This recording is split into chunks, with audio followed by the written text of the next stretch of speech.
Bonjour à vous, chers et choisis de Jésus. Vu l'importance du message 35 du deuxième volume, j'aimerais au début vous lire le prologue pour que vous saisissiez bien que ça vous concerne, vous, autant que moi. Le prologue nous dit ceci: « Comme je l'ai souvent mentionné, lorsque je te parle, je parle à tous les lecteurs et lectrices. » Et sans aucun doute qu'il ajoute aussi à tous ceux et celles qui m'écoutaient en ce moment. Cependant, votre façon de vivre ces enseignements est différente. Non seulement différente, mais bien unique pour chacun de vous. Créé unique, hein? Nous sommes tous uniques. Il est normal que la transformation pour devenir des êtres d'amour soit aussi unique qu'est la mission, réservée à chacun par le Père.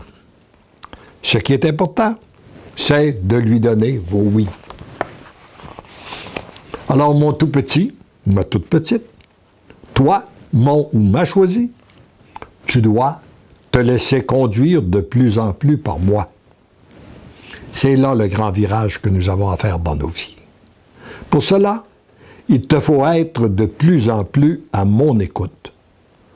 Comment être parfaitement à l'écoute de Dieu?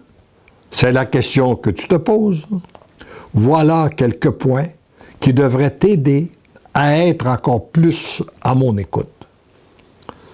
Commençons par résumer ce que je t'ai déjà enseigné.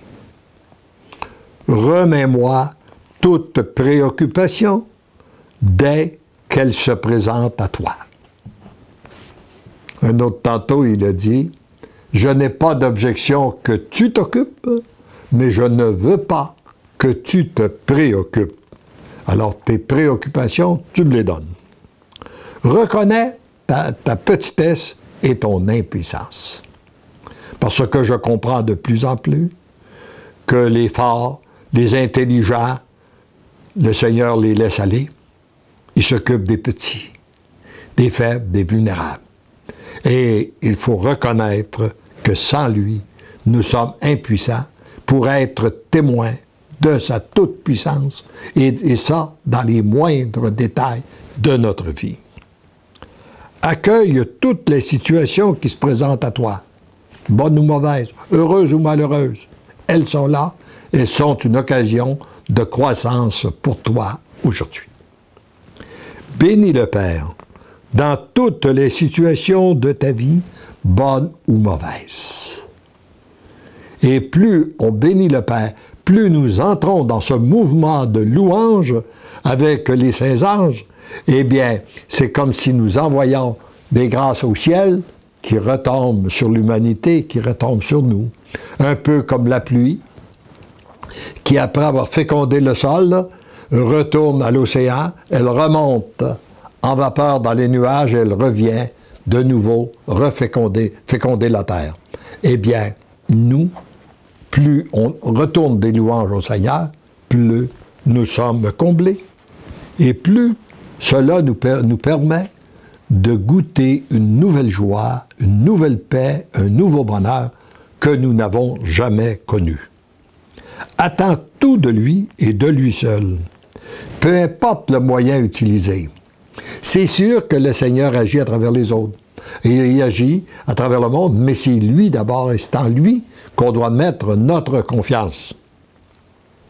Si je suis malade, je vais voir un médecin, mais je mets ma confiance en Dieu qui va inspirer le médecin pour établir le bon diagnostic et donner la bonne prescription. Et finalement, c'est Dieu qui va guérir. Rends-lui grâce pour tout ce que tu reçois et même à l'avance pour ce qu'il te donnera. Être toujours en action de grâce. Que ton cœur soit toujours bien disposé à accueillir ce qu'il voudra bien te donner. Peu importe les moyens et peu importe le contenu. Être disposé à accueillir, à tout accueillir, pour tout lui offrir et lui rendre grâce pour tout. Demeure bien attentif à tes inspirations, tout en demandant le discernement pour établir et reconnaître ce qui vient de lui ou d'autres sources. Ce qui vient de lui, les inspirations qui viennent de lui, sont toujours paix. Et elles sont toujours conformes à la parole de Dieu et à l'enseignement de notre Église. Voilà le meilleur discernement que l'on peut faire pour toutes les inspirations que nous recevons.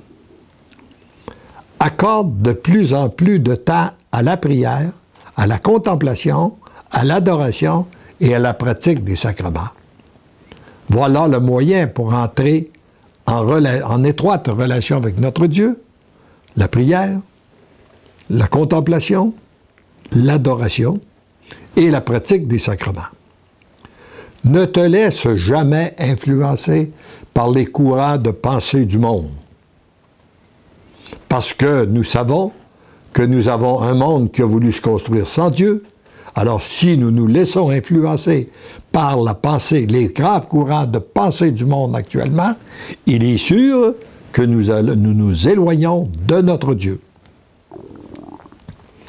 Oublie qui tu es, ce que tu fais ou possèdes, pour désirer uniquement ce que Dieu veut.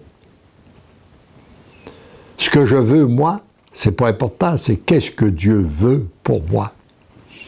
Et sûr, comme je l'ai dit souvent en badinant, le seul problème que j'ai avec mon Dieu, c'est qu'il ne pense pas comme moi. Mais il pense mieux que moi. Et c'est moi qui dois m'ajuster à sa pensée à lui pour accueillir ce qu'il veut bien me donner. C'est là que je reçois réellement ce que j'ai de besoin. Sois toujours disposé à perdre ton image, ta réputation et tout ce que tu possèdes. Ce qui veut dire, en d'autres termes, demande la grâce de l'humilité. Car c'est l'orgueil qui a été à la base du premier péché des anges et des hommes, et c'est encore l'orgueil qui perd notre monde. Eh bien, toi, dans l'humilité, accueille, accepte de perdre ta réputation, ton image et tout ce que tu possèdes. Car c'est sans valeur comparé à la relation que nous avons avec notre Dieu.